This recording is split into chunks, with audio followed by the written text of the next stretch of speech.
Hiniling ng Department of Public Works and Highways sa Anti-Money Laundering Council na i-freeze ang mahigit 474 million pesos na halaga ng mga sasakyan na pagmamayari ng mga sangkot sa maanumalyang flood control projects.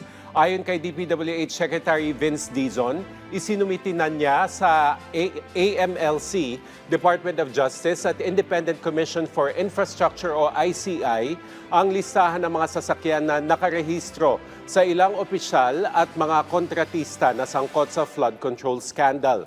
Kabilang dito ang mga sasakyan na pagmamayari ng mag-asawang Sara at Pacifico Discaya at mga dating opisyal ng DPWH Bulacan 1st District Engineering Office na sina Henry Alcantara, Bryce Hernandez at JP Mendoza. Kaugnay nito, hihilingin na rin ni Secretary Dizon sa AMLC ang pag-freeze ng air assets ni Ako Bicol Party List Representative Zaldico na nagkakahalaga ng halos 5 bilyong piso. Samantala, inilabas ng kalihim ang paunang listahan ng mga tauhan ng DPWH na iimbestigahan dahil sa umano'y maluhong pamumuhay at umano'y konektado sa maanumalyang flood control projects.